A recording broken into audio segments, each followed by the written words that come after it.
Burtt. So good to have you with us, CEO of Asialink since 2018. So we're privileged to have you talk about Asia in our series of Doing Business in Asia.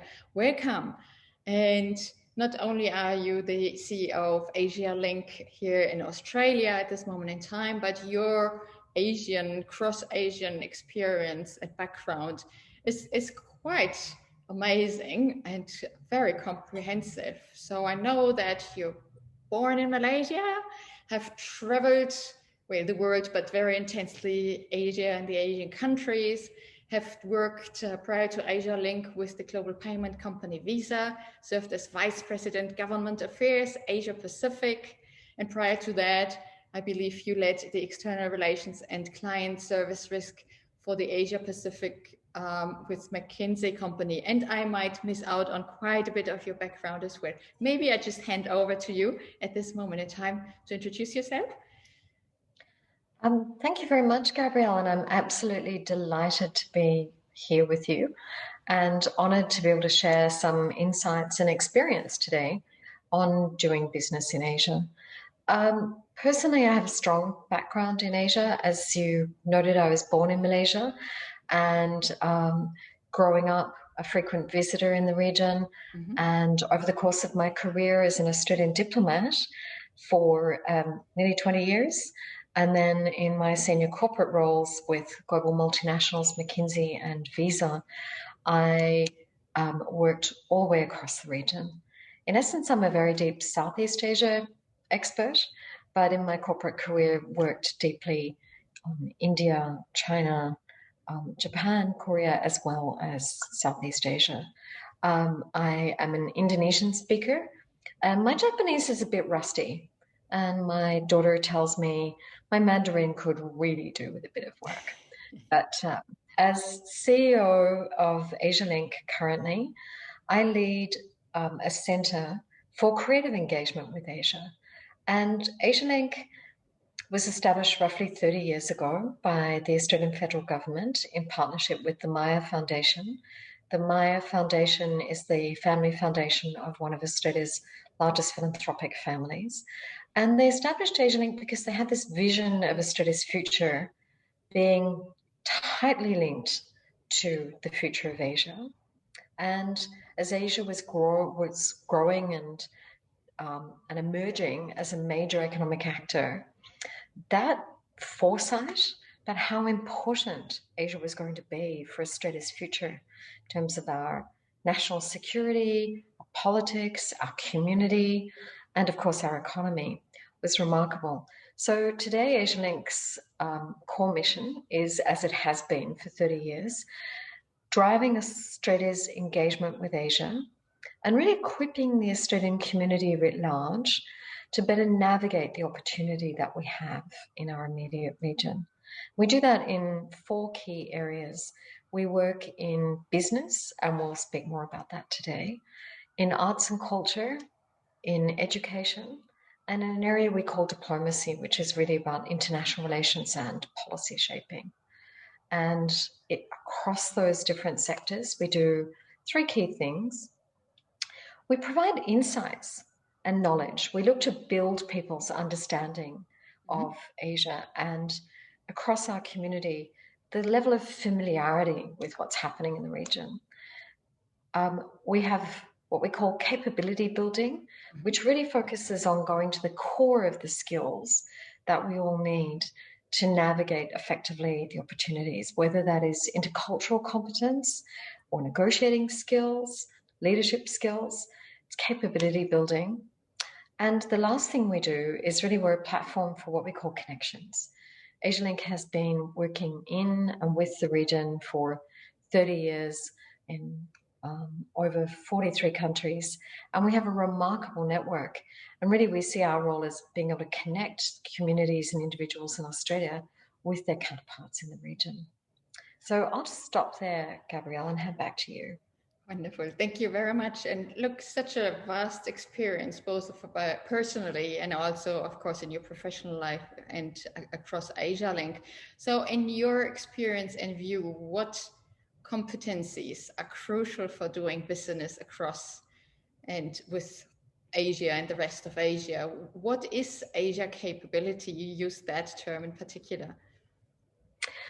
So I'd like to start by saying one of the great traps, I think, when we think about doing business in Asia is we think of Asia as somehow a unit, and we think of Asia as being homogenous. And in fact, Asia is a region of enormous disparity and diversity in every way, from levels of development, to culture, to political systems, language.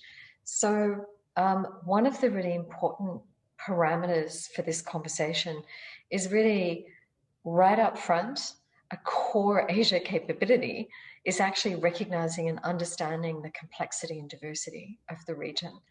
And that in prosecuting our interests, whether it's business or foreign policy or education, understanding that diversity and building the level of insight and knowledge to allow the granularity to move in is vital. But what do we mean by Asia capability? Asialink Business, as the national centre for Asia capabilities supported by the Australian government, has in the past worked together with PwC and other partners to identify what we call a core set of Asia capabilities. And we did this work really focused on Australia and on the ASX 200 listed companies. But in brief, the capabilities that we've identified that are really important for individuals and business to be successful in Asia include, first of all, a sophisticated knowledge of Asian markets and the operating environment. And to my first point, granular insight in individual markets. Secondly, really extensive operating experience in Asia. Book learning, as we all know, is great. Boots on the ground mean absolutely everything. The third thing that we see as important to Asia capability is having long-term and trusted relationships in Asia. Maybe that's a topic we can return to. Fourth is an ability to adapt our behavior to Asian cultural contexts, bearing in mind that they're very diverse, but that intercultural capability is a core skill. A capacity for dealing with government is essential as part of Asia capability. We often forget that in many countries in the region, government plays a key role in determining the context in which business takes place. And to be successful, deep knowledge of the regulatory environment, understanding of the government's priorities, and relationships with government are crucial in ways that they're not necessarily crucial in Australia. And lastly, at the individual level of Asia capability, we actually suggest that language proficiency in at least one Asian language is really valuable. So I'm going to stop there and then say I'd also like to talk a little bit about the kind of organizational capabilities that we think are important for business. Absolutely. Over to you, Gabriele. Yeah, thank you. Yeah, that was an impressive list indeed, and very comprehensive list. Thank you very much. So that's something that the readers of Doing Business in Asia will have come across in the different scenarios and with different case studies, etc. So wonderful to have you list those as well. It sort of confirms to the learners who are watching this what is actually happening there, and seeing that through different lenses. Are there specific near-term opportunities or maybe near-term issues in and across Asia that you believe companies in particular should be focusing on? Near-term opportunities as we transition through COVID? Yep. Yes, I think that there are probably two areas that companies really need to think deeply about as we transition through COVID, and then a third that's contextual. The first is COVID has tested all of us enormously, and the massive disruption to supply chains has meant that companies have to rethink so many aspects of their business model. think the two immediate opportunities, which are not surprising, are the opportunity for reconsidering digital strategy. The hallmark of COVID has been the emergence of digital as a measure of success in every aspect of what we do in business.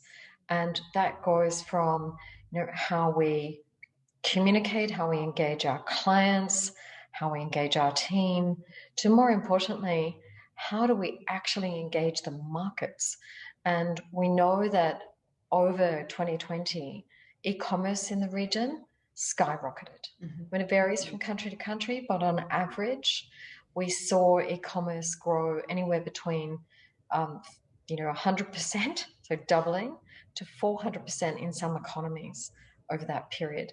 So in effect, our inability to travel and disruption of supply chains has meant that becoming digital has become the opportunity for companies who want to be in Asia to reconsider the way that they're connecting and the way that they're delivering to their clients. I think the second opportunity, which is quite important to think about, is with the challenges which are ongoing to supply chains.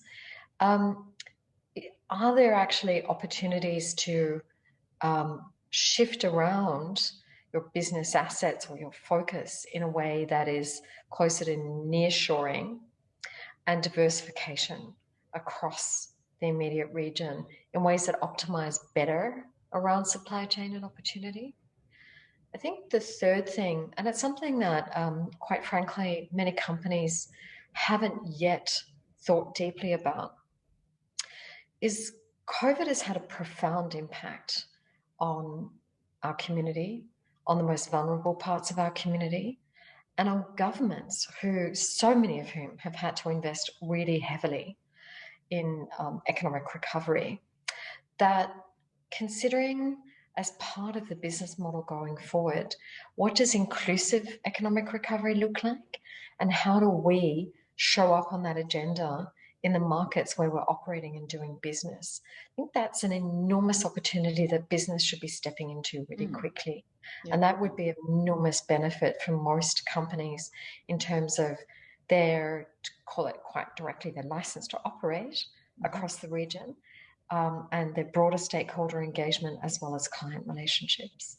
And I'm aware of the Asialink report, Winning in Asia in the Midst of COVID-19 and Beyond. Can you share any particular key findings from that report?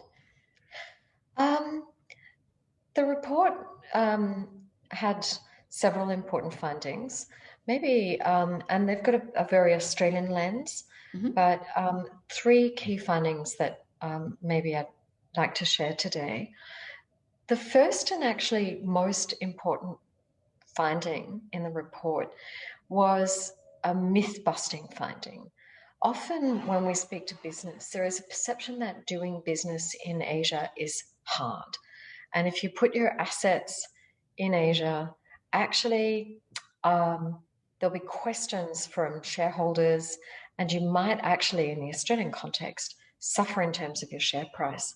What we found as a primary finding in the report was actually those companies in Australia who had internationalized had actually delivered superior returns to shareholders and performed much more strongly than their domestic counterparts. The second finding was when we tested that against Japanese companies, we looked at Indian companies and American companies, internationalization was generally a net positive, and doing business in Asia actually added materially in terms of, for companies, return on investment and return on equity for the long term. So really interesting finding. The second part of the report really focused on exploring business models across Asia. And I should go back to my earlier point, focusing on the need for taking a more granular approach depending on the target market and the sector. Common, though, across the business model case studies was the insight that, quite frankly, recognition of the need to have deep market insight no matter where you're going. Number two, that on-the-ground intelligence, investment, and creation of fairly autonomous teams and management teams is vital to successfully doing business in the region. And thirdly, developing an institutional agility and ability to innovate and adapt to local circumstance, whether that's client preference, whether it's competition, whether it's evolving, context and market need, is absolutely vital to success as well. I guess another way of summing that up is there are a multiplicity of business models that can be effective. They need to be tailored to individual opportunity, but there are some really important underpinnings for institutional settings and strengths that are important across the board in Asian markets. Now I'm even more curious, Penny, around where you're mainly working with Australian-based multinationals, aren't you? And I wonder if there are particular sectors in which you see more Asia capability than in others. Are there any outstanding capabilities because maybe particular multinationals have, inherent capabilities of locally adapting, as you've explained that earlier? Is there like a sectoral approach you can take to this? So there is a sectoral approach, and it's very interesting. The sectors in Australia that have done best in Asia are not necessarily those that you automatically think, oh, it's resources, oh, it's agriculture. What our research showed was actually the companies that are successful in Asia are far more diverse than simply the primary resources sector.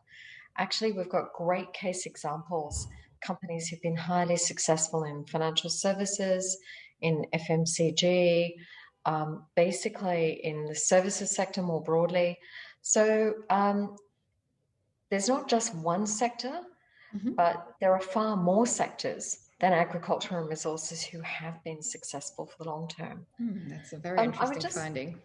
Yeah, and it's sort of counterintuitive.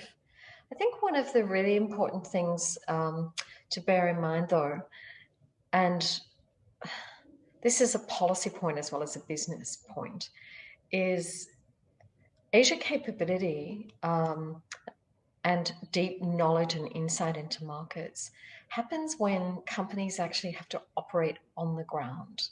And one of the hallmarks of many of our resources companies is they operate in Australia and they ship into the region. They don't, they might have marketing arms in the region, and their end customers might be in the region, but they're not fundamentally operating in the region. If we look at the services sector, it's very, very difficult to deliver a services offering if you don't get close to your consumer and your market and develop, those skills and capabilities that bring you really close. So I think that's one of the reasons that we're seeing definitely services and consumer-facing companies being successful in Asia, but part of that is actually their investment on the ground. So actually being in country and being in country and dedicated and engaged, right? That's really interesting, because that also means that when you look at different modes of entry into markets, going for the higher investment type of modes, which might be a higher risk, but it just sounds like from your studies, one understands that foreign direct investment is certainly something to consider very strongly when you're coming out of specifically foreign Australia, because that's that's what. Or partnerships on the ground. If you're not prepared to make a big upfront investment, finding a partnership through which you can operate, joint ventures, merger and acquisition, that sort of type of investment. Absolutely. Absolutely. Very interesting indeed.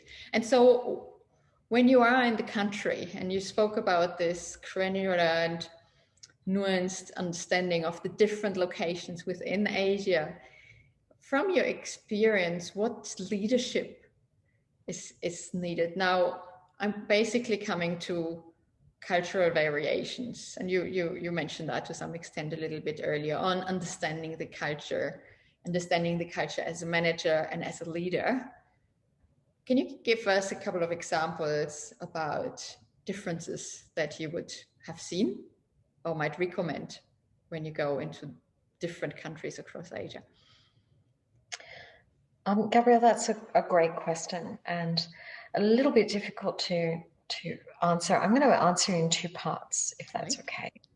Firstly, for leaders wanting to operate across Asia, I think there are three qualities that are essential. Number one is actually having a very explicit sense of the diversity of the region and the need to be culturally fluent, agile, and accommodating. So, for leaders, having that mindset and the recognition that you need to develop cultural competence is everything. Secondly, an attention as a leader to what is beyond protocol, beyond culture, and that is protocol and ways of doing business. It's not simply cultural. There are very, very different norms in the countries of Asia around the conduct of business, the relationships between business and government, the relationships between government and communities. So as a leader, you also need to be very conscious of that. I think the third thing as a leader is you need to be really aware that this is a sub point of culture, but it's important. People will naturally interact differently, whether they're on your team or it's a minister, and that it's your job not to bring everybody to the way that you operate, but actually to meet them part of the way where they are going to be in their comfort zone. So moving to some examples, it's really important that we don't stereotype for cultures and countries, but it's very important equally to recognize that different countries do business in very, very different ways.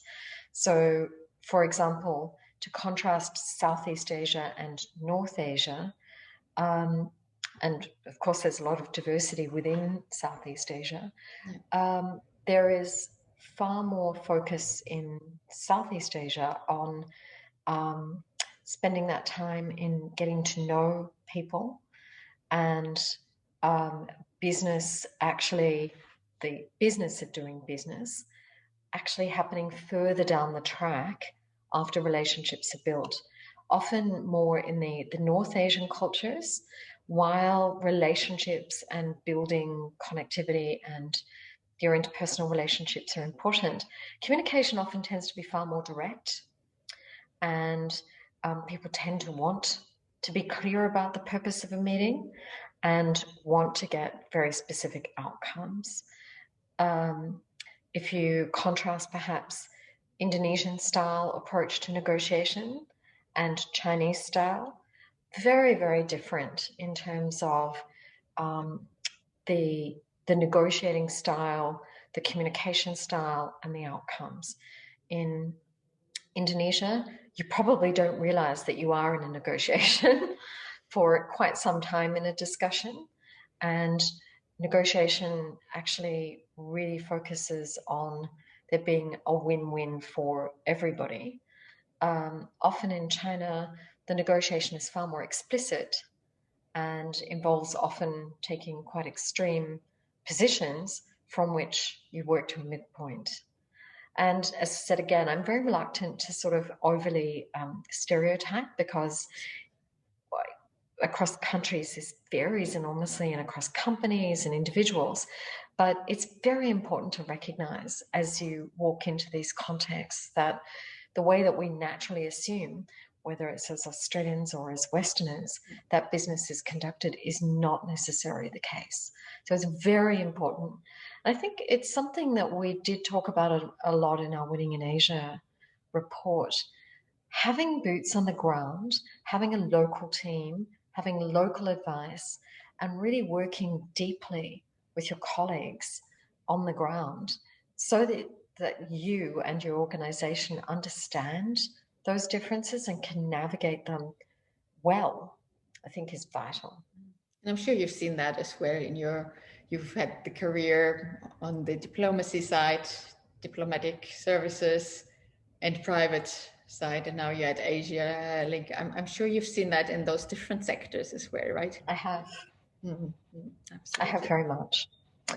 I sometimes tell the story of a senior American businessman going to call on a senior Thai government official, and Thailand has a very specific set of protocols and seniority that you need to be aware of.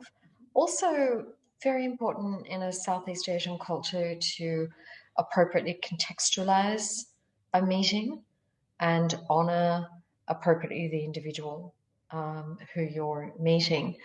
And we did have a discussion ahead of the meeting about that. But the senior businessman sat down with this Thai senior official and basically said hello, and then used all 10 of his talking points to explain why we were there, what we wanted, what Thailand had to do, and what we were going to leave the meeting with. And by the time he'd finished, the senior Thai official said, "Well, thank you. I would have enjoyed an opportunity to get to know you and to have a discussion, but I'm afraid my time is finished now," and left. Mm-hmm. It was a salutary lesson, I think. Yeah. That's a very good example of, where your understanding needs to go. Absolutely. Well, thanks so much for that. Do you have any further advice that you would like to share for doing business in and also across Asia and doing business across that region altogether? Anything in particular that comes to your mind? I think one of the things that I would emphasize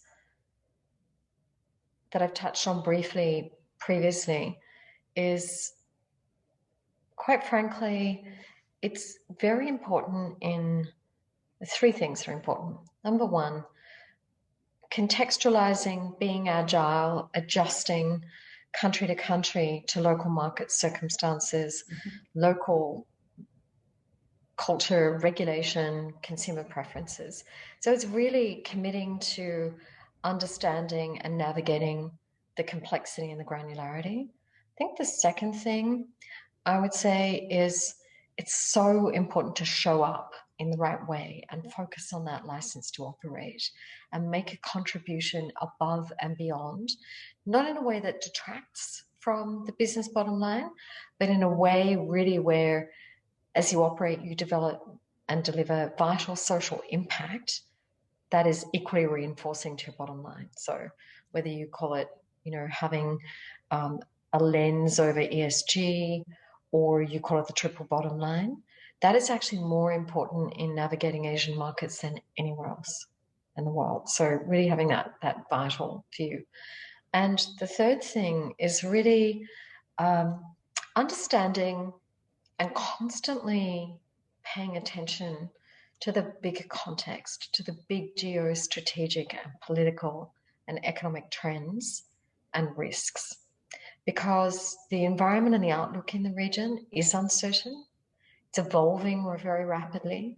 COVID has meant some very important changes in the dynamics in the region. And as a business, it's not always the first thing that comes to the fore, but it's an investment, I think, that is crucial to long-term success in the region.